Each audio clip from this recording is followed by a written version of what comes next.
want to bring in Herman Cain right now, former Republican presidential candidate. Good to see you, sir. Thanks so much for joining us.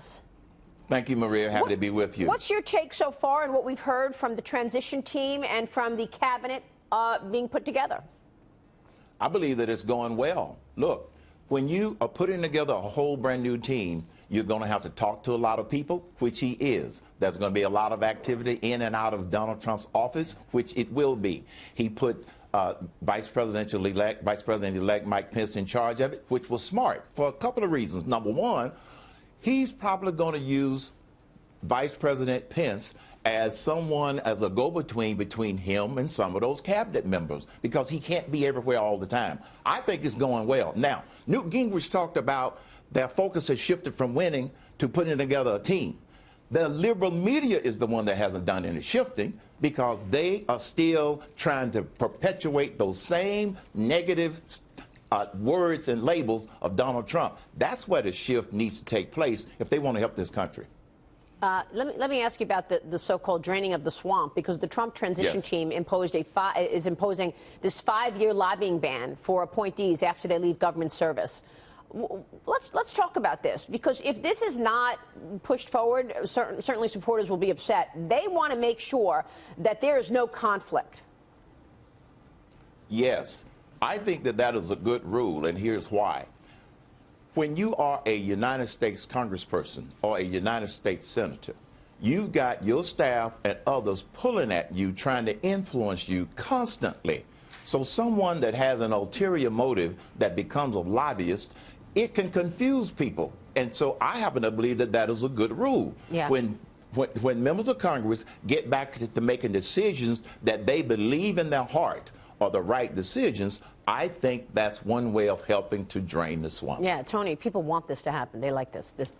Lobbyist ban. When you look at the election result, unless you totally interpret this as a rebuke of the existing order in Washington, that includes, frankly, elements from both parties, then you've completely missed what happened here. And a big part of this is this permanent class filled with people like lobbyists who are not bad people. They're doing, in some cases, reasonably good work, but at the same time, there is an element where it does become a bit of a toxic relationship, because it doesn't ultimately help the average American. It helps the special interest groups, it helps a particular parochial interest perhaps, but it doesn't ultimately help the country move in the right direction. I also would include into that the fact that Donald Trump has been one of the few who really has brought the idea of term limits back up again, which is something I wonder, Mr. Cain, if you think he'll get some traction on if he tries to push it forward with congressmen who may not want to term limit themselves. I believe he will get some traction, but he's going to have to take the message directly to the American people to get the push from below the people, as well as him providing the political capital to make it happen. There are going to be a lot of long-time members of Congress who are going to push back, but if you got the people pushing up and Trump leading the charge, I think we've got a good chance of getting some great traction and maybe get something passed. So, Herman, it's Steve Hilton here. We were going to do a Hello, double act, Steve. if I remember. Herman and Hilton, we talked about it. Taking it on the road. I just wanted to ask you about whether actually we should think about it beyond just lobbying.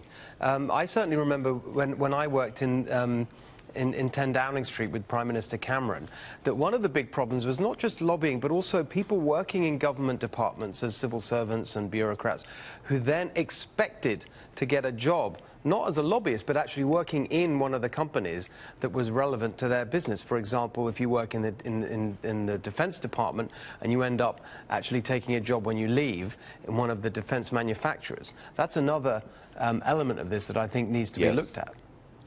You're absolutely right, because the people who get a job with a company that they may have been lobbying for, the reason that that company might hire them is because that company views them as being able to influence the right people, the right committees, and the right members of Congress. That's not the way it is supposed to work. And so I absolutely agree. That is another downside. Here's another aspect of this whole draining of the swamp. Long-time federal employees, they're not bad people. But I used to be a federal employee. Too many of them will smile at the new secretary, or they'll nod their heads yes to the new president, and they won't change. They'll go right back to being a stone wall for anything that the new administration wants to do. So if that is the case, which is what Donald Trump is saying, we're not going to have that, you don't end up with solutions to problems. You end up with quasi-compromised, almost solutions. So draining the swamp, addressing what you mentioned, Steve, and what the other panelists mentioned is exactly what I happen to think is the right way to go. And I think you're so right on that tendency in the bureaucracy to resist the change. And the thing that really encourages me about Trump's team, I think the person that most gets that and the need for real shake-up is actually Newt Gingrich himself, who we saw earlier. I think he's really motivated to shake up the whole federal bureaucracy and make big change happen. That's ironic, though, too, given he's about as establishment-y as it gets. But we have heard that from him. We have. Mr. Cain. Well, but let me comment on that. Yeah, go ahead. Newt Gingrich is one person who spent a long time in Congress. He was Speaker of the House, and he even commented to me at one point, the best thing he ever did was to leave Congress so he could look at it from the outside. So I wouldn't qualify him as a pure establishment guy. His eyes are now open because he's been on both sides for a long time. Okay. Tony? So, Mr. Cain, you've been both in public service and in private business. You're a very successful entrepreneurial businessman yourself. What kind of advice would you give Donald Trump, someone who comes to the presidency with the exclusive experience being in the private sector, probably will bring a refreshing attitude as a result to governing and managing, but what kind of advice would you give considering you've been on both sides of the public and private kind of organization? I would recommend to President-elect Trump to follow through on the top 3 things that he indicated that he wants to focus on initially, because they will be very visible to the business world. It will excite business leaders, and that is taxes, dramatically cutting taxes. He wants to also address the whole immigration issue, enforce the laws that are there. And let me just clarify something that the liberal media keeps messing up. He wants to start with getting rid of criminals.